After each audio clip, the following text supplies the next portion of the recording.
It was just after midnight on June 13, 1944, when a deep, unfamiliar roar cut through the quiet skies above London. People who had survived years of air raids froze, listening. This sound was different. It was not the rising and falling scream of a bomber. It was steady, mechanical, almost confident. Then, without warning, the sound stopped. A split second later, the ground shook. Windows shattered. Flames rose over the city. What the British had just witnessed was the arrival of a new German weapon, one that Adolf Hitler believed would change the war. If you want more content like this, subscribe now and comment below. And yet, hidden behind maps, cables and quiet rooms, Allied officers were already preparing a trick so simple that German scientists would never imagine it would slowly destroy the accuracy of their most advanced missiles. The weapon was called the V-1 flying bomb. The Germans called it Vergeltungswaffe 1, meaning weapon of vengeance. It was not a rocket, but a pilotless aircraft powered by a pulse jet engine. It flew at about 400 miles per hour, at an altitude of roughly 2,000 to 3,000 feet, carrying nearly 850 kilograms of explosives. Once launched, it could not be stopped easily.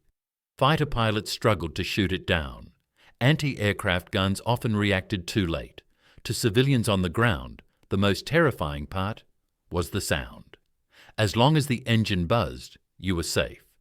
When it cut out, you had only seconds to run. Behind this weapon stood some of the best engineers and scientists in Germany. Men like Werner von Braun were already famous for their work on rockets, while others, less known but just as skilled, worked on guidance systems, gyroscopes and navigation tools. The V-1 did not have a pilot, so it needed a way to know where it was going. German engineers solved this with a simple but clever system. Inside the missile were gyroscopes to keep it stable and a small propeller mounted on its nose. As the missile flew forward, air turned the propeller, which counted distance. Once it reached a set number of rotations, the engine shut off, and the missile dropped toward its target. The system was crude, but on paper it worked. The Germans tested the V-1 extensively at Peenemünde, a secret research centre on the Baltic coast, starting in 1942. By early 1944, they were confident enough to begin mass production. Launch ramps were built along the French coast, especially in Pas-de-Calais, aimed directly at London. Hitler personally approved the operation. He believed these weapons would break British morale, force the government to negotiate, and punish the enemy for bombing German cities. German commanders were convinced they finally had a weapon the Allies could not counter. But the Allies were watching closely. British intelligence had known about German secret weapons for years. Reconnaissance flights over Peenemünde in 1943 had already revealed rocket testing. The famous bombing raid on August 17, 1943, led by the Royal Air Force, damaged facilities and killed key scientists, delaying German programs. Still, the V-1 survived. When the first missiles struck London in June 1944, just days after the D-Day landings in Normandy, on June 6th, the timing was no accident.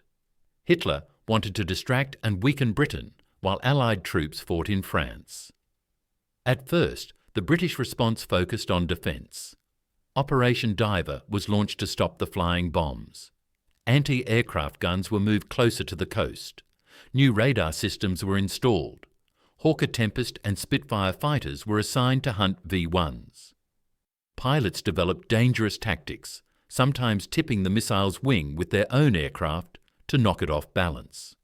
By late summer 1944, interception rates improved, but too many missiles still got through. London and later Antwerp continued to suffer heavy damage. What the German scientists did not realize was that another battle was being fought far from the launch sites and the skies. This battle took place inside quiet rooms filled with maps, charts, and radio equipment. It involved mathematicians, engineers, and intelligence officers working together. At the center of this effort was a simple question. How did the V-1 know where it was? The answer came from captured wreckage. When V-1s crashed without exploding, British teams rushed to the site. Engineers from the Royal Aircraft Establishment at Farnborough carefully took them apart. They examined the gyroscopes, the compass, and the small air-driven propeller. What they found was surprising. The guidance system had no way to correct itself if something went wrong. It simply flew straight, counting distance, trusting that its compass was accurate. This discovery led to a dangerous idea. If the missile trusted its compass, what would happen if the compass lied? The idea of radio deception was not new. The British had already used radar tricks to confuse German bombers earlier in the war. But this time, the target was a weapon, not a pilot. In late June 1944, scientists working under the British Air Ministry proposed using radio signals to interfere with the V-1's navigation. The missile used a simple magnetic compass and radio signals for stabilization. If those signals could be altered, even slightly, the missile might drift off course. The plan was bold, but simple. British stations would send out false radio signals that slowly pulled the V-1 off its intended path. Not enough to be obvious, just enough to move the impact point mile by mile. The Germans would think their missiles were landing short or long because of mechanical errors. They would adjust the settings, unknowingly making things worse. The operation was approved quickly. Time mattered. London was still under attack. On July 5, 1944, the first radio deception tests began. Engineers adjusted frequencies and signal strength carefully. Too strong and the Germans might notice. Too weak and nothing would change. The goal was subtle manipulation. Within days, analysts noticed a pattern. V-1s that once fell near central London began landing farther south. Some crashed harmlessly into open fields or the Thames estuary. German intelligence officers, watching impact reports, believed their missiles were falling short. In response, German technicians adjusted the distance counters, increasing the range. That was exactly what the Allies wanted. By mid-July 1944, the British increased the deception slightly. Now missiles began overshooting London, landing in Kent or beyond. Again, German engineers reacted. They shortened the range. Each adjustment pushed the missiles farther from the true target. The Germans never considered that the enemy was guiding their weapons from afar. To them, it was a technical issue, something to be fixed with calibration. The deception worked because it played on German confidence. The V-1 was considered a marvel of engineering. Its designers trusted their system. They trusted their math. The idea that the Allies could quietly reach into the missile's guidance and twist it was almost unthinkable. German command reports from July and August 1944 show growing frustration, but no suspicion of large-scale radio interference. By August 1944, the results were clear. A significant number of V-1s were no longer hitting major targets. Casualties in London dropped.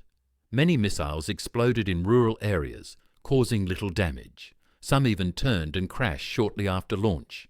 British intelligence estimated that radio deception reduced V-1 accuracy by a large margin, though exact numbers were kept secret. Meanwhile, events on the ground were changing everything. Allied forces broke out of Normandy in late July during Operation Cobra. By September, they were advancing rapidly through France and Belgium. Launch sites along the French coast were captured or destroyed. The V-1 threat from France faded. The Germans responded by launching missiles from aircraft over the North Sea, and later targeting Antwerp from sites in the Netherlands. The Allies used the same trick again. Radio deception stations were repositioned. Signals were adjusted. Once more, missiles began to miss their targets. Antwerp, a crucial supply port for Allied armies, still suffered badly, but the impact could have been far worse without the deception effort. The success of this operation remained secret for years. During the war, it was vital that Germany never learned the truth. Even after the conflict ended in May 1945, many details stayed classified. Only later did historians piece together how a simple idea, quietly applied, helped defeat one of Hitler's most feared weapons. German scientists, when questioned after the war, were shocked. Some admitted they had noticed strange patterns, but never imagined Allied radio control. Werner von Braun himself later acknowledged that electronic warfare had played a larger role than they understood at the time. The lesson was clear. Advanced technology could be undone by subtle interference. This story also revealed something deeper about the war. Victory did not always come from bigger bombs or faster planes. Sometimes it came from patience, observation, and understanding how the enemy thought. The British did not need to destroy every missile. They just needed to make the missiles lose their way. On September 8, 1944, the Germans launched the first V-2 rocket at London. Unlike the V-1, it travelled faster than sound and could not be intercepted. Its guidance system was more advanced, and radio deception was less effective. A new phase of terror began, but by then, the war's outcome was already shifting. Allied armies were deep inside Europe. German resources were stretched thin. The V-1 campaign, once meant to crush British morale, ended as a quiet failure. It caused destruction and death, but it did not change the course of the war. And hidden behind that failure was a trick so simple, so carefully applied, that it never raised alarm. No dramatic explosion, no single heroic moment, just a steady, invisible hand nudging enemy weapons off course. In the end, German scientists had built a weapon that trusted its own instruments completely. The Allies understood that trust and used it against them. It was a reminder that in modern war, information could be more powerful than firepower. Control of the airwaves, not just the skies, mattered. Today, when electronic warfare is a standard part of military planning, it is easy to forget how new these ideas once were. In 1944, radio deception was still experimental, yet it worked because it respected the limits of the enemy's imagination. The Germans prepared for bombs and bullets. They did not prepare for lies whispered through the air. And so, while the world remembers the roar of the V-1 and the shock of its explosions, the real turning point happened silently. It happened in control rooms, in calculations made by tired men working long nights, adjusting dials by fractions. It happened because someone asked a simple question and dared to try a simple answer. German scientists never imagined that such a quiet trick would ruin their missiles. And by the time they might have understood, it was already too late. If you want more content like this, subscribe now and comment below.